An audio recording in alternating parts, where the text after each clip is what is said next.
Ako si Roslyn Augis, taga NHA Bangkal. Niano ko diri sa job fair sa Talomo kay para mga apply og trabaho. Alas 8 ko sa buntag niyan diri ganina. Nagdala lang ko og biodata and nang-apply ko og field assistant sa ABS-CBN. Kuan ako ka months nangitag trabaho, mga 5 months. Wala. Daghang salamat sa pagdala ni Congressman Carlo Nograles sa jobs fair diri sa Barangay Talomo. Tungod ani, nakatrabaho na jud ko sa ABS-CBN Convergence Incorporated, isip field sales. Thank you. Ako si Roslyn Augis, karon na anak ko Kay.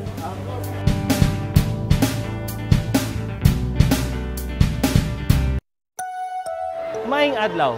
Sigon sa atong tumong nga maatiman ang mga dunay balatian ug mapaniguro ang maayong panglawas sa tagaunang distrito, kita mibisita sa NHA Bangkal ning syudad sa Davao aron sa pagdalit sa mga residente dinhi sa libreng pa-check up sa doktor ug libreng tambal pinaagi sa atong medical mission.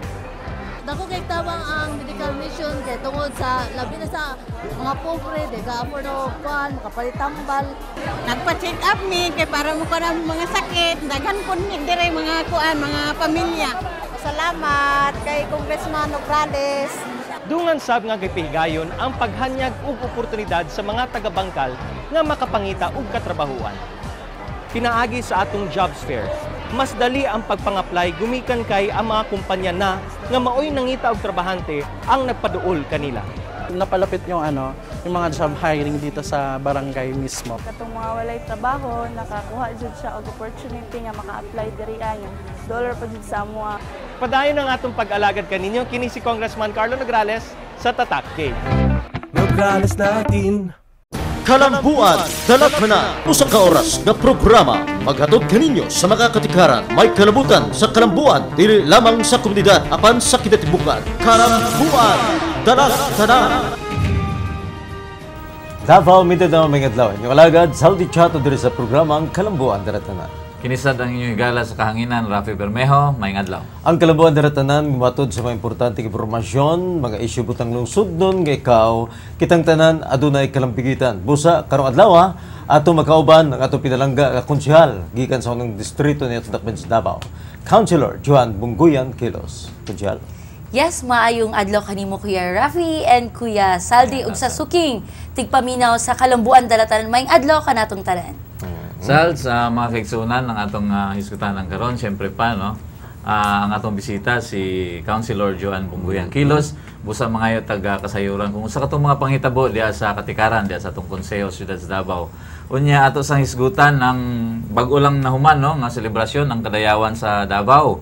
O Sals, murag daghang kayong pangutana ang atong mga kabarangay diya kang Councilor Bungguyan Kilos, busa.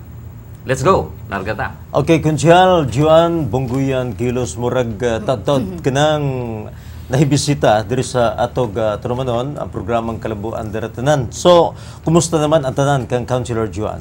Actually, excited ko kay right after sa election, kini ang unang higayon na nakabalik ko diri sa Kalambuan Daratanan and very excited kaayo na ma-invite ninyo and syempre makamusta pod og matubag ang tanang mga questions sa atong mga kabarangay.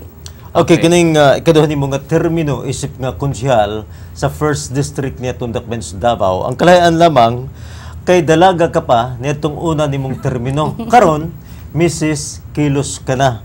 So, dali lang ba pag-adjust labi na karon nga kinahanglan nga mag-multitasking ka na, Councilor Joan? Actually, medyo dako gyud kaya ang dako kay adjustment for my part. Kay sa sugod, ang akong campaign is Bungguyan. Miss Joan Bungguyan, and just recently Joan Bungguyan Kilos na ang ako ang pangalan na ginadala. And dili lamang ang pangalan, pati na pod ang imuhang obligation and responsibility na minyo ka.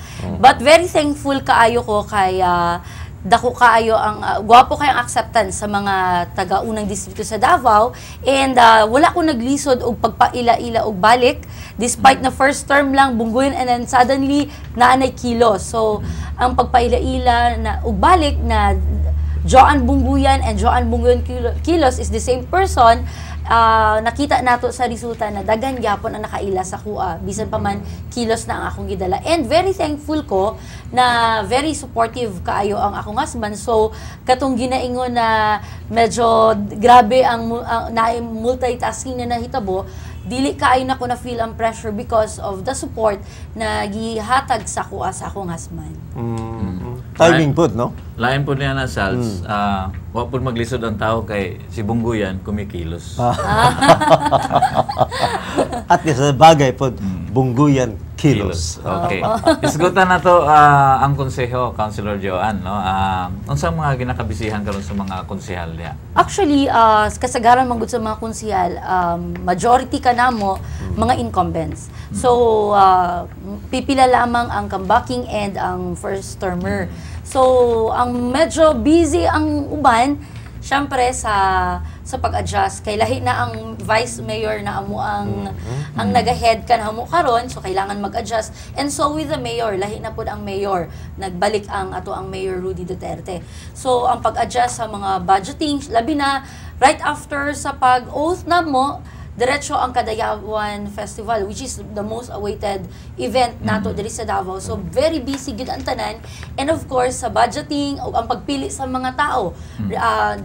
Karon man gud na ay kambyuan o i-renew ng mga staff. So syempre, this is about time na imong i-assess kung kinahanglan ba i-renew ang imong mga tao para kinibang mga tao tama ba na mag-represent kanimo sa barangay.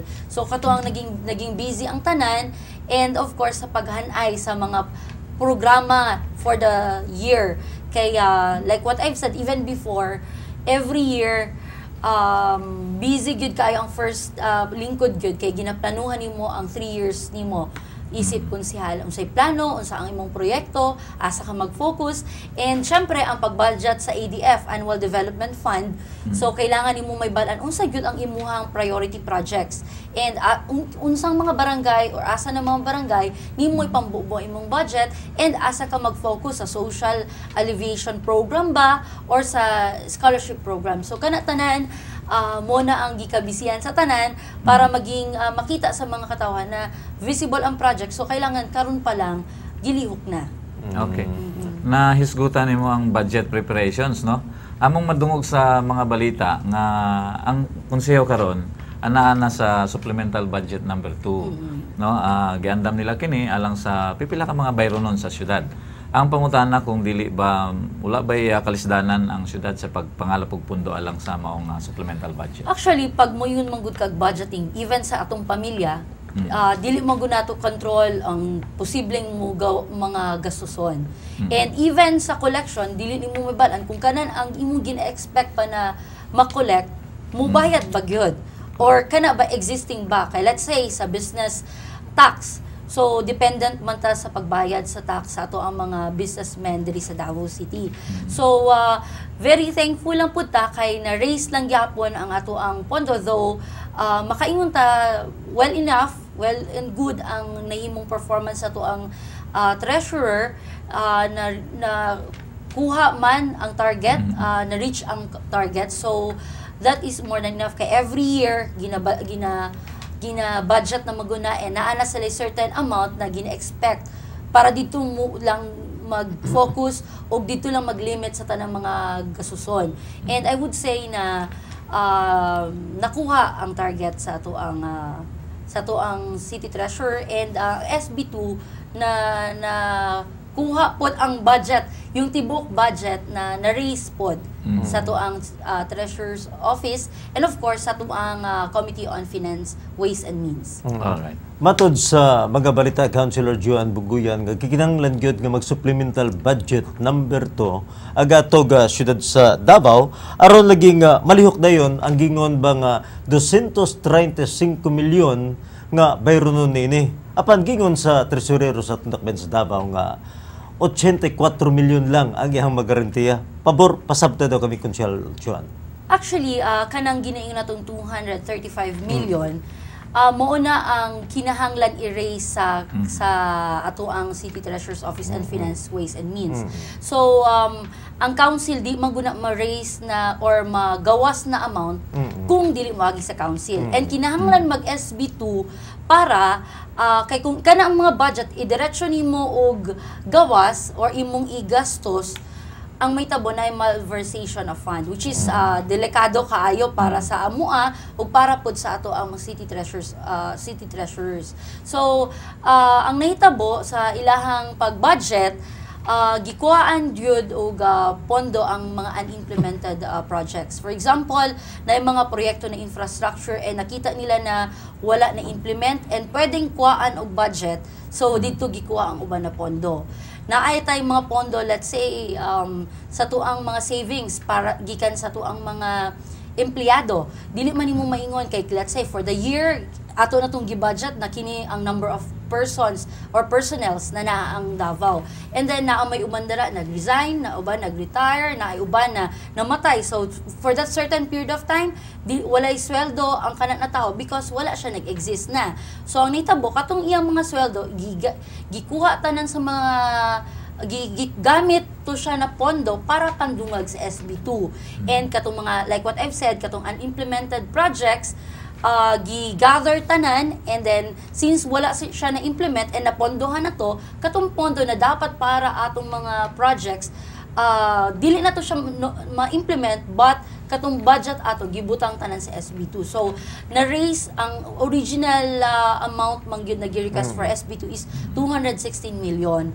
And then during committee hearing na ay mga concerns and mga request ang mga department heads na dagdagan mo nang naabot og 235 million, syempre sa mga concerns po nila sa offices. So labi na dili pa nila na prepare and kini makatabang pangdungag sa ilang budget.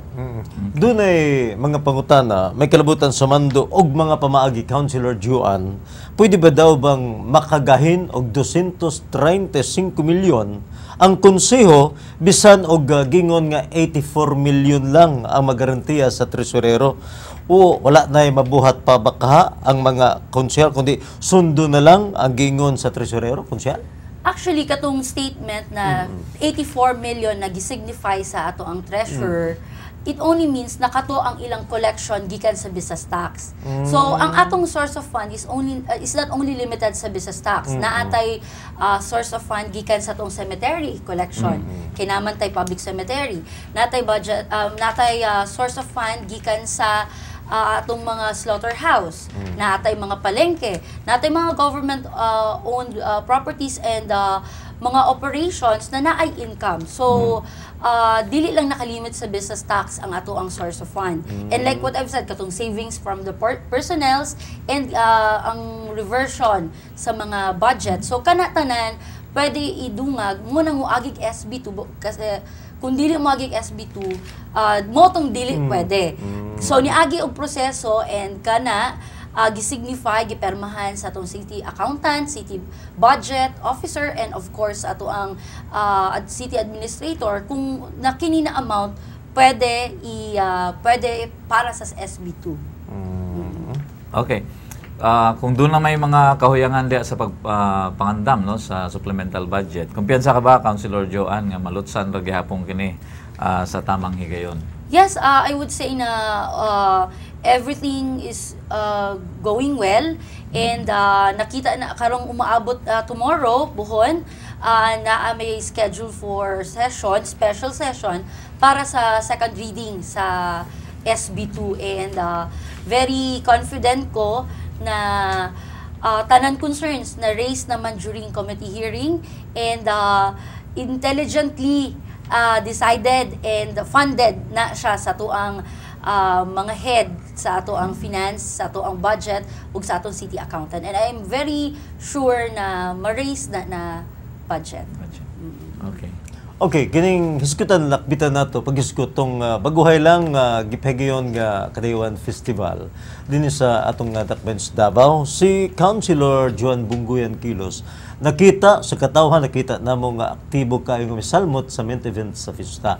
So aktibo unsay imong mga ikasulting adto sa katawhan, Councilor Joan Bunguyan? Yes, actually lipay kaayo ko kay this time gwapo kay ang relationship sa atong opisina and of course executive department kaya sa tanang mga kalihukan sa Kadayawan Festival wala gyud sila gikapoy og invite sa tanang mga konsyal dili lamang sa kuha kundi dili kami tanan and kana importante kaayo once na naamang invitation from the executive makaingon ka na welcome ka na mo attend and mo nang dili ko gusto na naay event sa Kadayawan na ma-miss nako kaya kana ang most awaited event nato and excited kaayo ko kay nakita nako na despite sa mga problema sa ato ang mga sa bombing especially na dayon lang gyapon ang ato ang event na ginapaabot ang Kadayawan Festival. Okay, kining adunay mga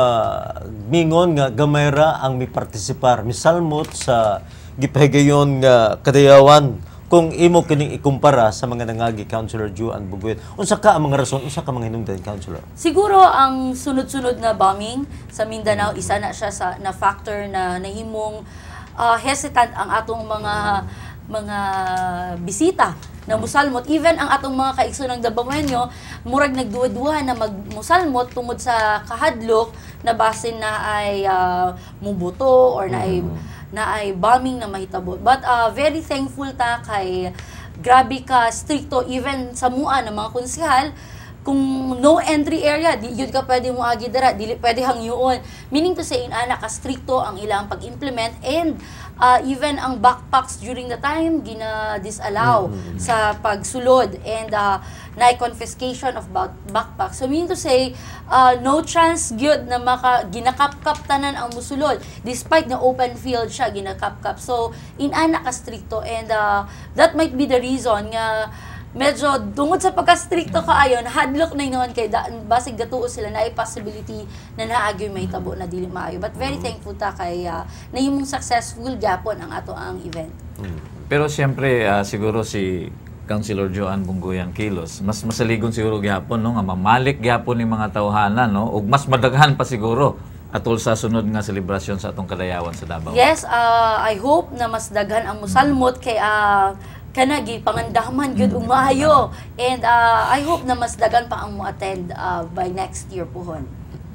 Musugyot ba ka sa konseho nga padak-an ang budget sa Kadayawan aron sa ingon na mas mapakusgan nila ang kampanya sa pag-aghat sa mga turista dinhi sa atong syudad? I would say okay na ang makipag-partner ta sa mga private sectors, mga businessmen. Di na kinahanglan na mugastos og dako para an event because kung unsa man ang atong na-witness sa ato ang previous Kadayawan and yung recent Kadayawan, I would say na extravagant ang ilahang preparation and dili nagkinahanglan og dakong gastos para sa isa ka bonggang event like Kadayawan. Okay. Ang Department of Tourism sa Region 11 dunay mga gingon nga planong ipatuman ang gingong Davao Shopping Festival nga sama sa inila kay nga Great Singapore Sale. Sa tanong nimo, Councilor Joan, kinahanglan ba gyud nga susamang selebrasyon diri sa Tundakmen sa Davao? Actually, kana gwapo na try para sa Davao. We will see kung unsa ang acceptance sa atong mga kaigsuunang Pilipino o sa ato ang mga turista kung unsay acceptance sila. But i-compare man gud nato sa Singapore and Davao, mas dagan silang products na pwede i-offer and pwede nila ibaligya compared sa tua. We can only offer atong mga durian and that is only occasional kaayo kanus alang ang season sa durian and I don't think na maging successful but why don't we give it a try? Tanaw nato kung unsa ang acceptance. Anyway, there's no harm in trying naman. Nya mas dako po siguro ilahang ko dito pangpalit budget. Kung para sa mga Davaoenyo. Okay, kining adto ta sa mga pangutana sa ato mga kaigsunan sa kabaranggayan diri sa ato ga syudad sa Davao, labi na sa first district ni Tundakmen sa Davao. Okay, aduna gingon nga mga pangutana nga gingon karon nga unsa daw katinuod ang plano nga ang atong council nga did-an o bawalan ang pagpamaligya og junk foods kining haduol sa mga eskwelahan. Unsa man ni kabutod konsyal? Actually, sa 16 Council na siya na-raise na concern because sa kinakita manggod sa ato ang Department of Health, kasi kasagarang problema is na ay kanang kidney and because of junk foods daw. So kabaluman ang tanan na dili gyud maayo sa panglawas ato ang mga bata ang junk food, so ginabawal and kana proposal pa lang na and wala pa na kumbaga wala na siya na revisit na concern karon, wala yung nag-raise na concern. And we will wait kay I for one would really support that one. Kay nakita na ako nganong kinahanglan junk food na naa may dagan mas healthy food na pwede i-offer sa mga bata. So ako kung kana man ipadayon mo suporta ta ana. Okay. Nakabalita sa atong mga kabarangay Councilor Joan Bungguyan nga ginahisgutan daw karon sa konseho kining ginatawag natog waste to energy project. Palihog pasabta kami kung unsa mong proyekto. Actually, kining waste to energy project, mao na ang mga basura nato, ibutang siya sa buhatog pellet. Na wherein kana na pellet buhaton pod og energy. So dako na proseso and in fact naatay MOA, I still remember na MOA, duha ka kumpanya ang nag-appeal sa bidding para maging ma-accept diri sa Davao City para sa atong landfill kana sanitation dara sa may somewhere in Magtuod area.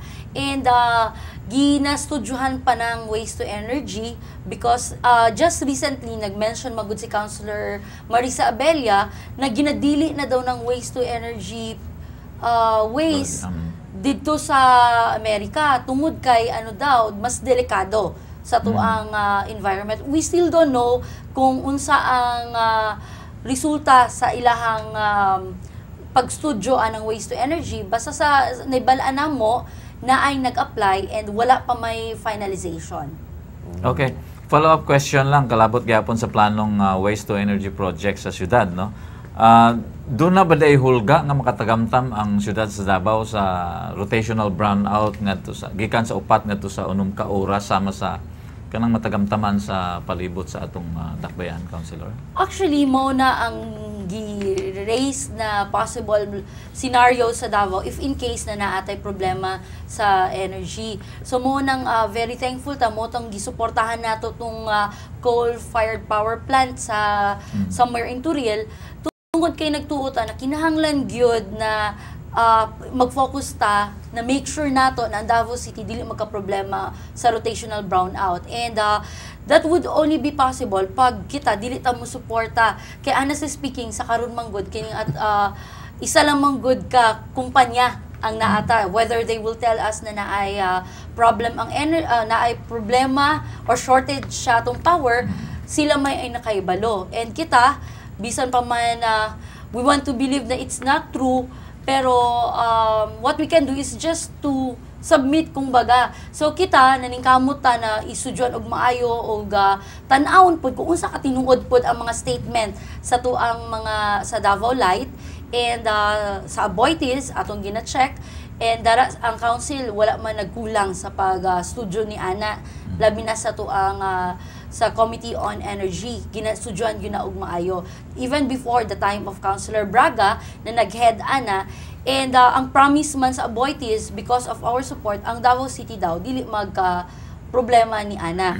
But we still don't know, labi nagdagan kaayong mga proyekto o mga kumpanya na nagsulod sa Davao City, and nakita nato na that would really demand more power. So, mo nang dili ta magsalig kung unsa man ang ato ang source of power karon dapat gyud na mas dugangan pa kung kinahanglan kung mas maayo ka ng renewable energy. I don't know kung asa pa pwede magkuha og power pinaagi sa renewable energy.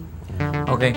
Sals, daghan pag mga pangutana atong mga kabarangay, no? Apan mag-break lang usa tag makadiyot kay ato lang hatagan og gamay nga oras ang atong mga painumdum. Ay maghawa balik benta. Kalambuan, Dalagmana.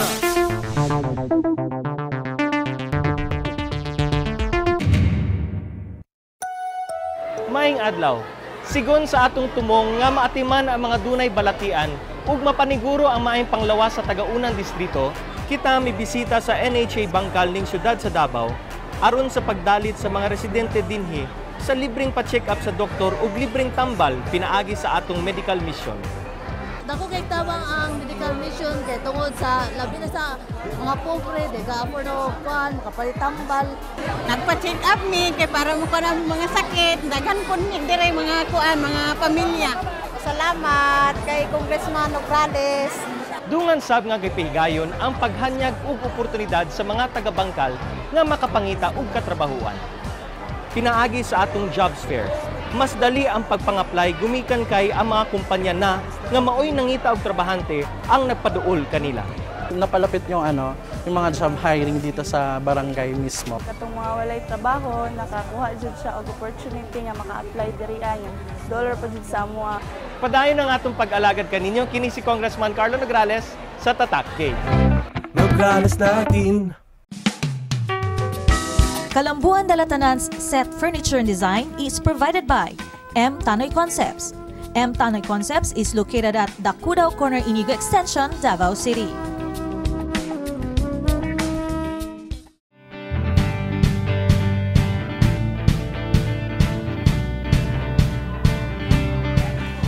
Ako si Roslyn Augis, taga NHA Bangkal. Niano ko diri sa jobs fair sa Talomo kay para mga apply og trabaho. Alas 8 ko sa buntag niyan diri ganina. Nagdala lang ko og biodata and nang-apply ko og field assistant sa ABS-CBN. Kuan ako ka months nangitag trabaho, mga 5 months na wala.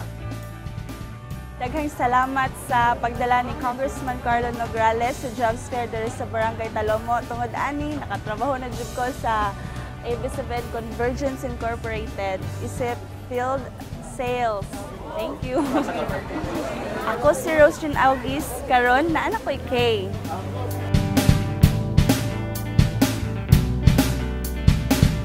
Kalambuan Dalatmanan. Balik ta sa atong programa ang Kalambuan Dalatanan, atong mga nabiling hisgutanan kadto gihapong kabahin sa Waste to Energy Project SALS. Okay, Councilor Juan Bungguyan Kilosay nagkatauhan nga pinaspasay na sa pagbarog ang mga contractors ni Buitis nining coal-fired plant diya sa Turil o sa Santa Cruz area. Pangutana sa katauhan, di pa ba igo ang coal-fired plant nga para magbuhat pa og laing mga energy generating plant, Councilor? Actually, wala lamang gud nakalimit ang coal-fired power plant na source para sa Davao. Katibuk ang Mindanao manggod na ug sa atong sikbit na mga cities wherein ang Aboitiz ang gikan sa Aboitiz ang ilang power. So tungod sa kapaspas sa pagdevelop sa city dili lamang sa Tua kundi dili sa katibuk ang Mindanao, naay possibility na moabot ang panahon na gulangon ng coal-fired power plant. But I understand, tungod sa kadakuan dili pa karon, dugay pang panahon siguro na mahitabo na magkulang ang coal-fired power plant. And it's about time na makapangita sila og way. I hope na dili na renewable energy na punta. I hope that time. Councilor Juan Bungguyan Kilos, adunay mga plano nga i-privatize ang water service diha sa Distrito 2 Tingatuga, Siyudad sa Davao. Pabor ka ba sa maong plano, Councilor? Actually, kung may muntag privatization, that would mean gastos gud kayo ang singil. Dako ang singil sa tubig. And kung second district na gina-challenge sa council kung kaya ba sa Davao City Water District na mahatag sa taga second district ang ilang problema sa tubig. Nakita nato dili lang na karon dugay panahon nag-antos ang atong mga kaigsuonan dala sa second district sa tubig. In fact, mupalit sila og tubig pila ang ilang magastos. And ang ilang tubig astag yung hugawa and yellowish ang ilang tubig. And nakita nato dili man nato makaya na makita habang kita gwapo ang atong tubig labi na sa Dumoy area sila nagasakripisyo. I hope na mapangitaan og way sa ato ang Davao City Water District na ma-providean sila og linya didto. Kaya sa akong nibalaan 20 years from now pa daw before sila makabutang og linya didto na area. And considering na daghan ka itag mga kaigsunan na nilupyo na didto na lugar, I think it's about time na maning kamot ang ato ang ato ang Davao City Water District na mapangitaan og way na matagaan og tubig ang atong mga kaigsunan sa second district. Di lang man sa second, even sa third district. Dagan gyapong mga barangay sa third district ang walay tubig ug walay linya na tubig. So I hope na mapangitaan ni og way na kung pwede lang dili ma-privatize, ayaw na lang.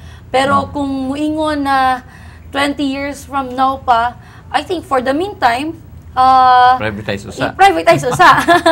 Kung kinahanglan. Kay para lang, I think, mas dako manggod ang gastos nila kung mag-purchase sila og manumano na tubig compared na nagyo mag-provide og water para kanila. So I think mo hatag man na silang plano and ilang i-present kung pila ang ilang i-collect sa every household ay kana ang basehanan siguro nato whether yun ba ang mga taga second district pod kinahanglan pod og public hearing kay lisod man pod kaayo na kami lang ang mag-decide, di ba? Kami representative lang sa katawhan. So kung unsa ang for the benefit of our people dira sa second district, we will always abide. Okay. Malahit na Councilor John Bungguyan Kilos. Nagaduol ng barangay and district elections, no? Ug dunay mga sugyot nga walaon na lang ning ginaingon bitaw nilang election period. Ug itugot na lang nga unta ang kada adlaw campaign period na hantod, no, sa moabot ang adlaw sa election. Ang pangutanas katawhan kung nindot ba daw ang mong suggestion? Actually, sa tinuod lang kita mga sa kung public servant manggod ka, dapat everyday is campaign period. Mean to say, dili lang ka mga kampanya during campaigning period. Dapat karon pa lang lingkod ka, kampanya na ka. Ang kampanya na ginahisgot nato, magserbisyo ka na. Oo, dili ka magpaabot kung kanus apang hapit election, dara ka magserbisyo. So I think mas maayo na kay ma-challenge ang tanan kung tanan nakita nimo imong kaatbang nagalihok na tanan dapat mulihok na dili lang kay hapit na election and dapat everyday campaign period day. So para maka visibility sa barangay and at the same time connection po nimo sa imong barangay. I think kana gwapo kay na siya na proposal. Doon na po ilaing sugyot nga walo na lang daw ning barangay og SK government, no? Ambot kisay gasugyot po niya na, no? Ang pangutanan nila kung unsa po lang imong tanaw sa mga issue. Kana imposible gyud kaayo. Kay ang pinaka gamay na unit sa ato society ang barangay.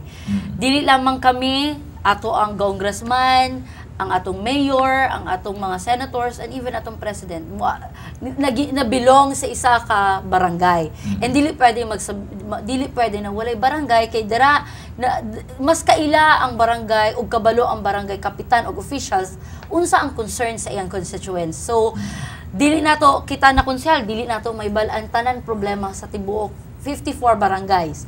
So, ang nakabaluan na ang iyang barangay kapitan, isip amahan sa barangay.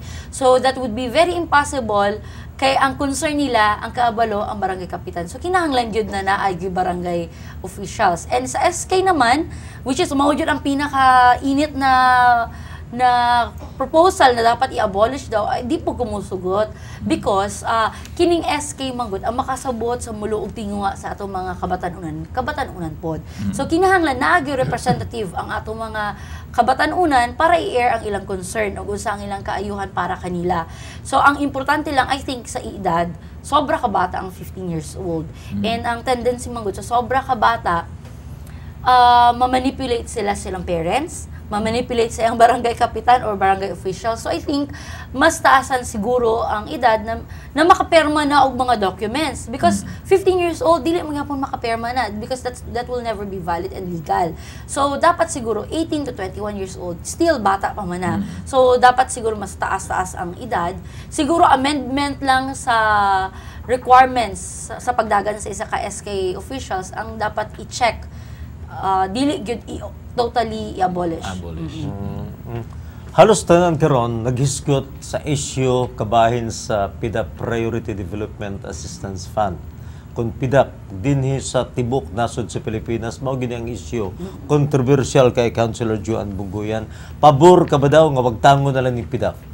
Actually, kahit walay PDAF ang councilor, dili gyud maayo na i-abolish ang PDAF.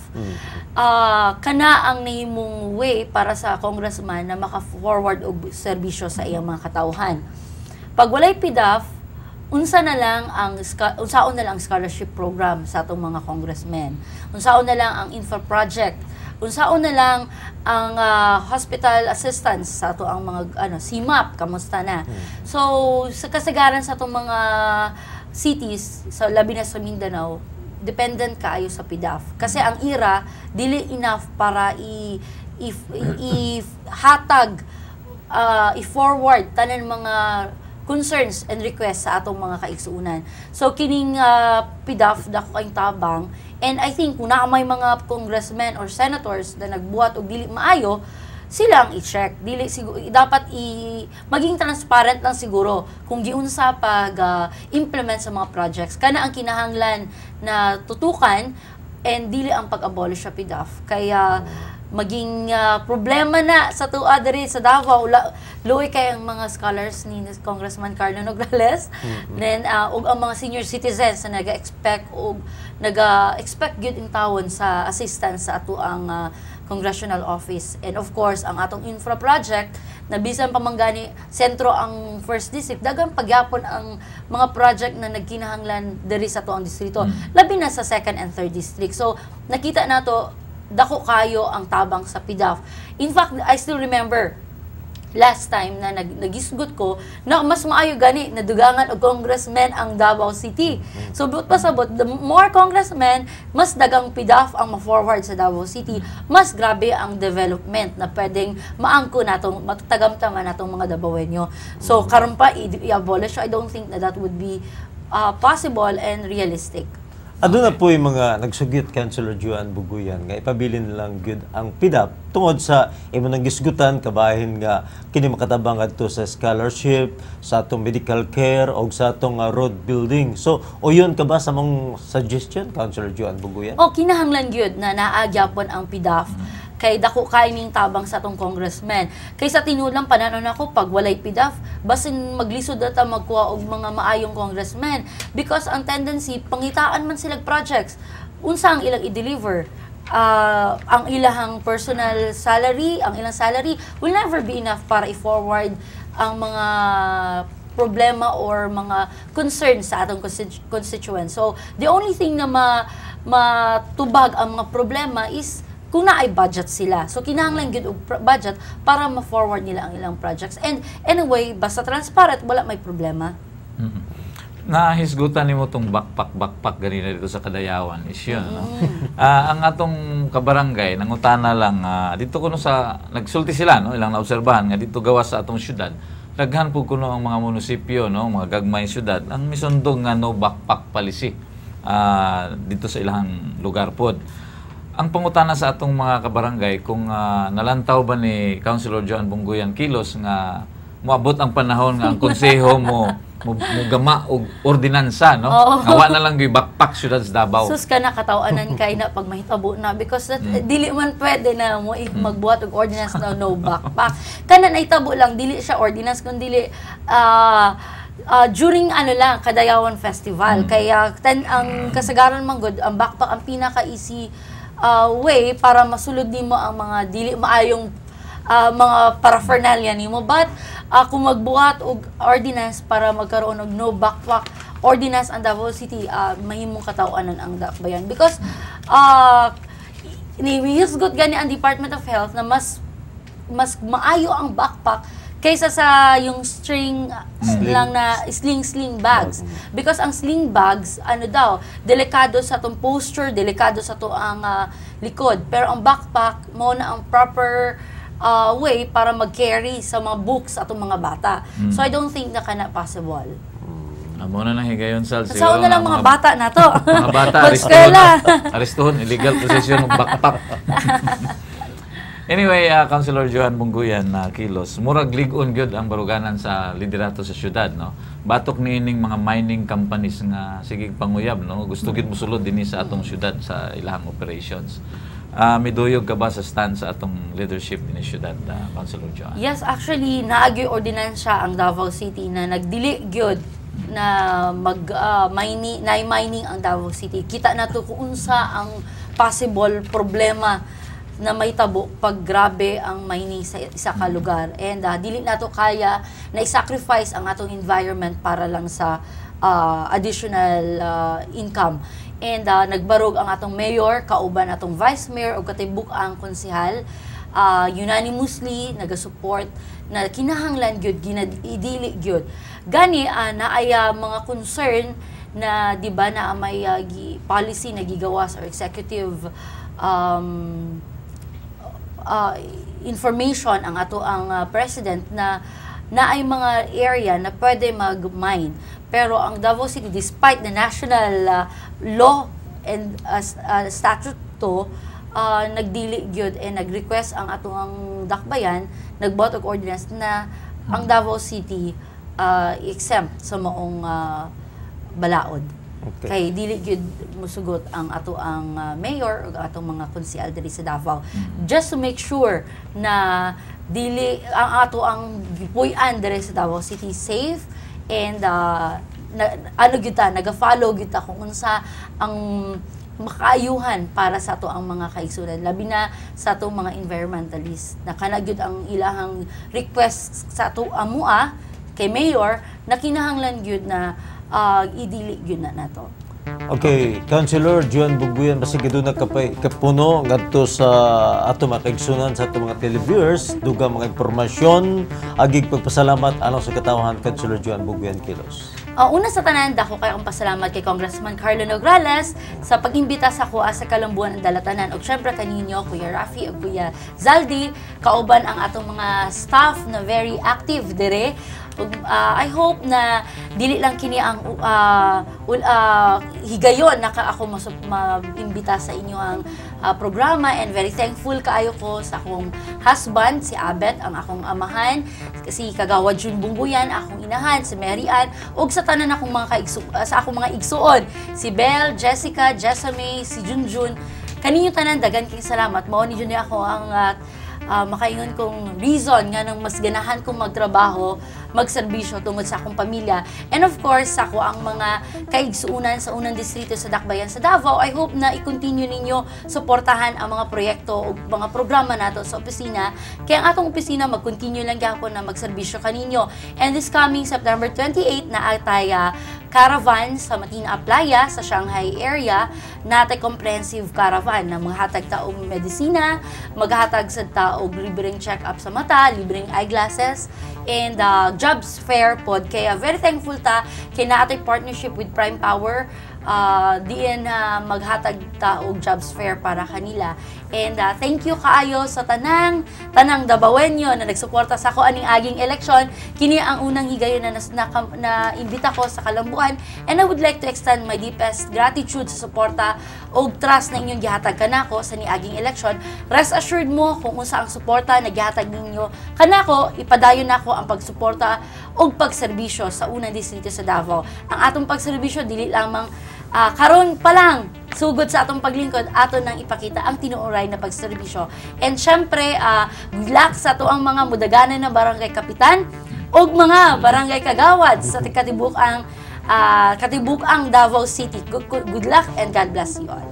Mura og di na mag-usap siguro dato. Good luck. No? Good luck, Good luck sa inyong duha. Di na gyud dato kapugan po. Daghan mo ta putay iduga pa ipangutan ang ato kang Councilor Joan Bungguyan Kilos. Parang di na magyud dato kapugan, usos na ang tabil sa toga tulumanon. Oga, syempre atong ibalik ato kang Rafi Bermejo. Oo, daghang salamat kaayo Councilor Joan Bungguyan Kilos. Oga, gusto lang po namo pasalamatan ang M Tanoy Concepts no sa atong set design ug kay Kata Galinito sa pag-ayos ka ng Insaldi ug kay Ma'am Joan. O good luck po diay no sa Holy Family Parish no diya sa Balyok ug Dumoy sa ilahang successful holding sa ilahang Parish Ministry Day celebration. Ug regards, my best regards to Father Ricky Peñalosa. Ug tungod wa naman kitay oras kaninyo igalas kahanginan. Rafi Bermejo naging daghang salamat ug maayong adlaw. Oga, syempre sa atong mga televiewers, labi na ngadto kang Mads Marlin Luza o kang Mr. Loloy Luza, kang Bumbit and Matit Castillo, inyong alagad Saldi Chato, maayong adlaw. Kalambuan, Dalatana.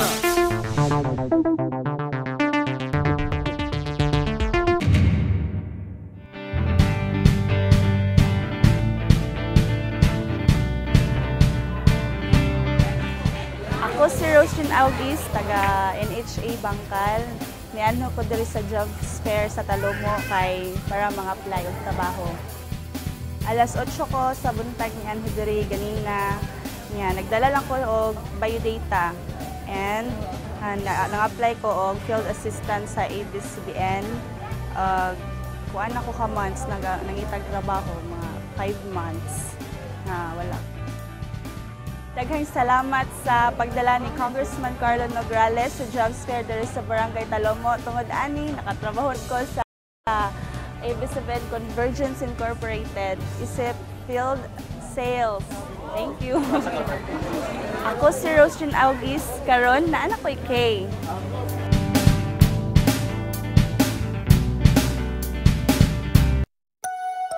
Maayong adlaw. Sigon sa atong tumong nga maatiman ang mga dunay balatian ug mapaniguro ang maayong panglawas sa tagaunang distrito, kita mibisita sa NHA Bangkal ning syudad sa Davao aron sa pagdalit sa mga residente dinhi sa libreng pa-check up sa doktor ug libreng tambal pinaagi sa atong medical mission. Dako kay tabang ang medical mission kay tungod sa labi na sa mga pobre, di ka afford og kuan, makapalit tambal. Nagpa-check up mi kay para mo ka mga sakit, daghan kun ni dire mga kuan, mga pamilya. Salamat kay Congressman Nograles. Dungan sab nga gipihigayon ang paghanyag ug oportunidad sa mga taga-Bangkal nga makapangita og katrabahuan. Pinaagi sa atong jobs fair, mas dali ang pagpang-apply gumikan kay ang mga kumpanya na nga maoy nangita og trabahante ang nagpaduol kanila. Napalapit yung mga job hiring dito sa barangay mismo. Katong mga walay trabaho, nakakuha jud siya og opportunity nga maka-apply diri ayon. Dollar pa jud sa amoa. Padayon ang atong pag-alagad kaninyo kini si Congressman Carlo Nograles sa Tatak Gate. Nograles natin